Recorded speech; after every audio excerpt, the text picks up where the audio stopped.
Dans le milieu occidental, on me voit souvent comme un mannequin. En fait, les gens me regardent, ils sont intimidés par moi, ils me voient, je suis grande, j'ai un visage qui est assez éclairé, j'ai pas de cheveux. Et en fait, c'est vu de façon hyper positive. Et par contre, quand je rentre chez moi, c'est au contraire, c'est tout ce qui me représente est vu de façon hyper négative en fait.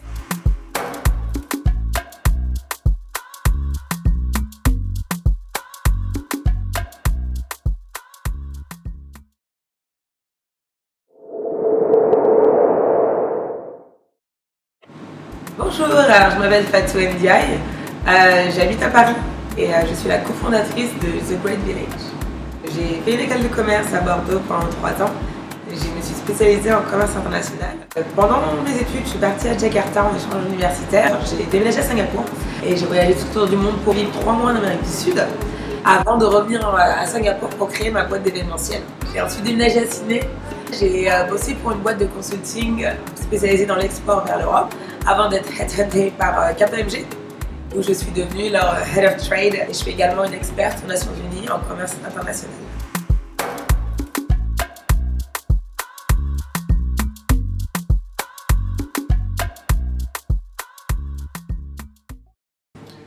Pour moi, j'ai tout fait très naturellement. J'avais toujours une passion pour les voyages, pour découvrir de nouvelles cultures, des nouvelles langues. J'ai grandi au milieu de 3 différentes langues, donc en fait, c'était quelque chose de normal pour moi. Après, oui, j'ai toujours été un peu la personne un peu unique dans toutes mes expériences, quoi. Donc, en école de commerce à Bordeaux, on n'était pas non plus beaucoup de femmes noires et j'étais peut-être une des seules.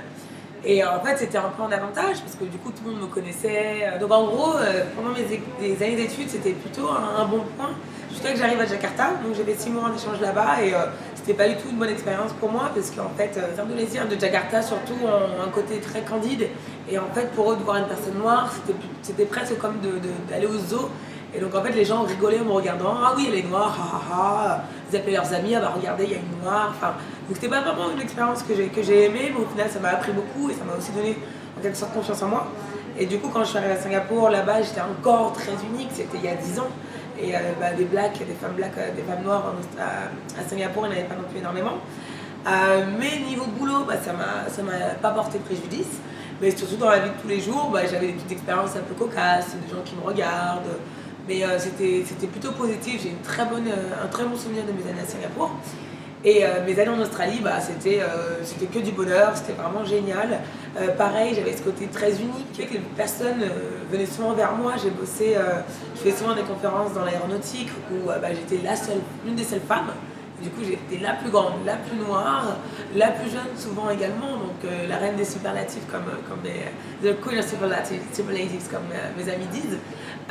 Mais du coup, moi, c'était un point positif parce que les gens venaient me voir. C'est assez rigolo parce qu'en fait, dans le milieu occidental, on me voit souvent comme un mannequin. En fait, les gens me regardent, ils sont intimidés par moi, ils me voient, je suis grande, j'ai un visage qui est assez éclairé, j'ai pas de cheveux. Et en fait, c'est vu de façon hyper positive. Et par contre, quand je rentre chez moi, c'est au contraire, c'est tout ce qui me représente est vu de façon hyper négative en fait. Enfin, ma mère me dit par exemple tout le temps, voilà, je suis un homme, mais à la fin de la journée, non, je suis pas un homme en fait. Tout ce qui fait ma personnalité et tout ce qui fait que je m'exprime en tant que moi, c'est au final ma plus belle force. Eugénie, j'ai également eu une expérience assez rigolote où quelqu'un est venu me voir en me disant, mais est-ce que vous êtes chanteuse de jazz? Non, je suis experte en fait. Donc les gens ont souvent un a priori sur moi quand ils viennent me voir ou quand ils me voient dans mon environnement, mais au final ils se rendent compte très vite que si je suis là, c'est pour une bonne raison.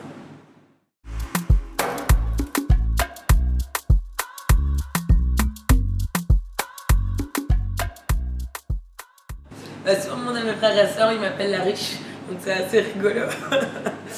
Oui, même chez moi, je suis un peu outside the box. Je pense qu'une des raisons pour laquelle j'ai toujours été un peu différente de mes frères et sœurs, c'est que quand j'avais 13 ans, je crois, je me suis fait opérer des hanches et en fait, j'étais dans un centre de rééducation pendant 1 an. Ce qui pendant 1 an, en fait, je me suis développée dans un milieu extérieur à mon environnement normal. Et donc, du coup, j'étais confrontée à des cultures, vraiment à la culture française, quoi. Enfin, nous, on avait déjà mangé à la cantine, par exemple. Pendant 1 an, moi, j'ai mangé à la cantine. Donc, rien que ça, c'était une expérience c'est un détail, mais qui m'a montré une autre culture que celle que je connaissais, dans laquelle j'avais grandi. Et ensuite, après, le fait d'avoir vécu à l'étranger, enfin, mes sœurs, oui, j'en ai 2 qui ont vécu au Canada. Mais moi, c'est toute ma carrière que j'ai fait à l'étranger. Je suis partie pendant 10 ans. Je me suis développée sans avoir les carcans de ma famille, de ma culture, enfin de la culture de mes parents, et du coup de développer ma propre culture, qui est vraiment un mix de la culture sénégalaise, la culture française et la culture internationale. Du coup, moi je me vois plutôt comme une personne internationale, et je vois aussi la même chose du côté de la religion. Enfin, moi je pars du principe que chacun vit sa religion comme il le veut, et moi, vu que ma religion était vraiment née d'une grande ouverture d'esprit, où j'ai des amis qui sont chrétiens, qui sont bouddhistes, j'ai visité des temples magnifiques, j'ai visité des églises autour du monde qui, pareil, étaient géniales. Donc pour moi, la religion, c'est vraiment plus un moyen de s'exprimer, et du coup, chacun devrait avoir le droit et le pouvoir de s'exprimer comme il le sent.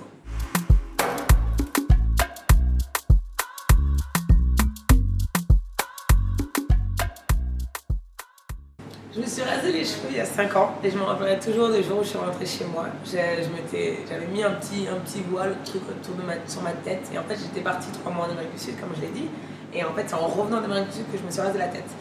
Et donc ma mère m'a pas vu pendant 3 mois, et là elle ouvre la porte, et du coup elle se rend pas compte que j'ai pas de cheveux, et à un moment elle me regarde vraiment, et là elle enlève mon voile, et là elle était là, non mais c'est quoi ça? Non mais t'es horrible, on dirait un mec, oh, non mais t'es trop moche, oh là là, mais faut te trouver une perruque, t'es trop moche. Donc, en gros, elle a fait une énorme crise, et ma grand-mère était chez moi à ce moment-là, et en fait, ça fait 5 ans, ma mère, tous les jours, à chaque fois qu'elle me voit, elle me redirait que je suis moche et qu'il me faut une perruque et qu'il faut que je me laisse pousser les cheveux. Donc ça fait 5 ans, ils n'ont toujours pas accepté. Hier, pour la petite histoire, mon père parlait avec mon petit frère en me disant ah, on a encore de l'espoir pour toi, parce que bon, pour les autres, malheureusement, on s'est un peu raté. Si on avait su, on n'aurait jamais fait d'enfant en France, on serait resté au Sénégal. Parce qu'au final, ils se rendent compte qu'on n'est pas les enfants qui... on n'a rien en commun avec nos cousins qui sont nés au Sénégal, en fait, tout simplement. C'est impossible. Parce que du coup, nous, on a un mix de culture, et eux sont un mix d'une seule culture. Et encore, comme je disais, moi, je suis un mix d'encore plus de culture que le reste des gens de ma famille. C'est un gap culturel qui est beaucoup trop grand, et que pour eux, c'est pas compréhensible. En fait, c'est comme d'expliquer à des gens du Moyen-Âge qu'aujourd'hui, voilà, il y a des gens qui sont habillés en mini-jupe, quoi. Enfin, c'est un concept qui n'existe pas dans la bulle dans laquelle eux ont grandi, et dans laquelle ils vivent, quoi.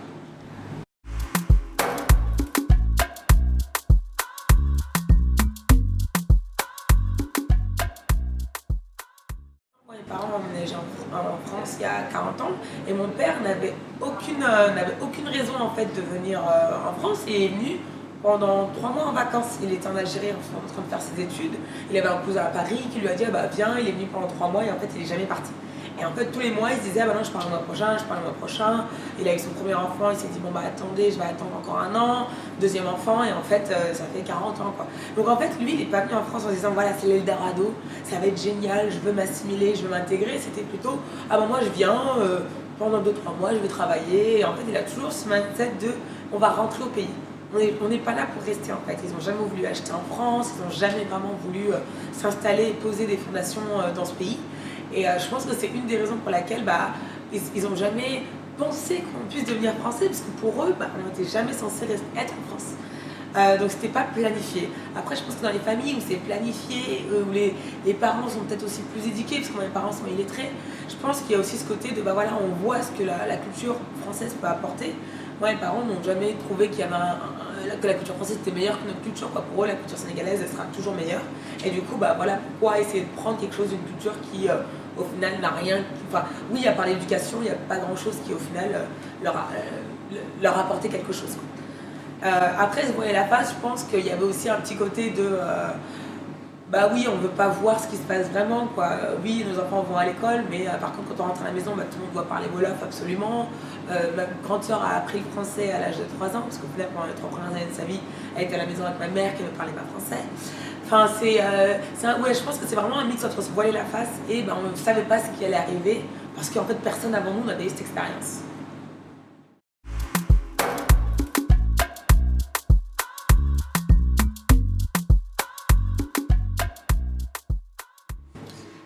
Très très bonne question. Quand j'étais jeune, je partais au Sénégal tous les 3-4 ans. Mais c'est jamais des vacances cool, c'était on va au Sénégal, quoi. Voilà, on va à la campagne, il n'y a pas d'eau courante, il y a beaucoup de mouches, il fait très chaud, on s'ennuie, on n'a rien à faire. On avait un accent quand on parlait wolof, du coup tout le monde se moquait de nous. On n'était pas vraiment vus comme les cousins de la famille, on était plus les petits français qui viennent en vacances. Donc du coup c'était jamais très agréable. Par contre, il y a 3-4 ans, j'y suis allée avec ma grande sœur et avec 3-4 de mes sœurs, on est partis, on est vraiment allé découvrir qu'est-ce que c'était le Sénégal.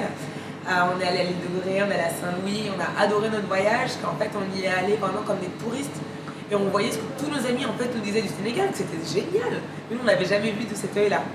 Et j'avais décidé en fait cette année je voulais y aller pendant 6 mois, mais malheureusement, malheureusement ou heureusement j'ai créé ma boîte qui s'appelle The Great Village et du coup là je me dis que j'aimerais bien retourner au Sénégal, mais si j'y vais, je pense que c'est vraiment apporter tous ces apprentissages que j'ai eu pendant ces 30 dernières années de ma vie et voir comment je peux apporter tout ça au Sénégal pour faire grandir le pays, pour apporter ma pierre à l'édifice.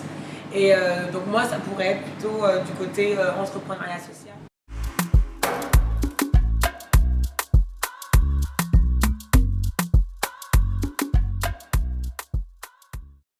Alors The Great Village, nous on est vraiment en train de lancer un mouvement, enfin on essaie vraiment de créer un nouveau monde où tout le monde peut devenir entrepreneur, où la clé n'est plus en fait l'argent n'est plus la clé du succès, et où en fait on est tous mis sur un pied d'égalité, ce qui n'est en fait pas le cas nulle part.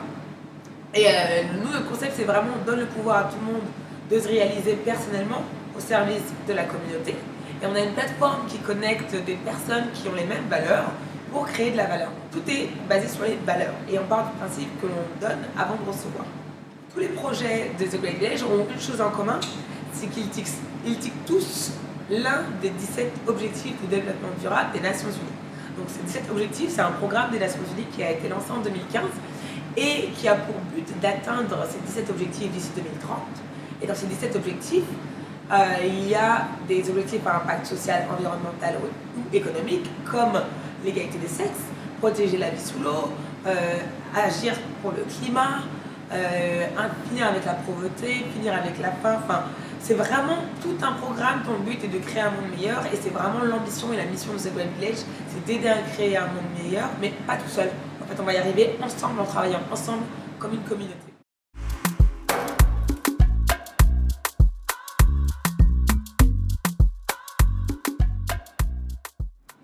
Aujourd'hui, Fatou, moi, vraiment, je me sens comme une personne qui est faite de plusieurs expériences, etc.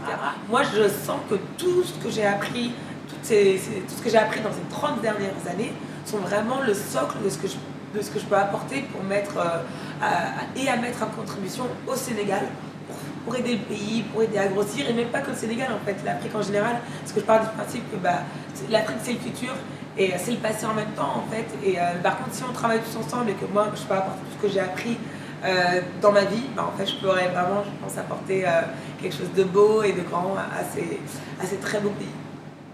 En fait, écoutez pas ce que disent les gens, vous laissez pas juger en fait, même si des gens qui vous sont chers, à la fin de la journée vous êtes vous, et tout le monde a le pouvoir d'être soi-même, parce qu'en fait c'est la meilleure chose qu'on puisse apporter sur Terre et apporter aux autres. Ouais. C'était bien? Génial.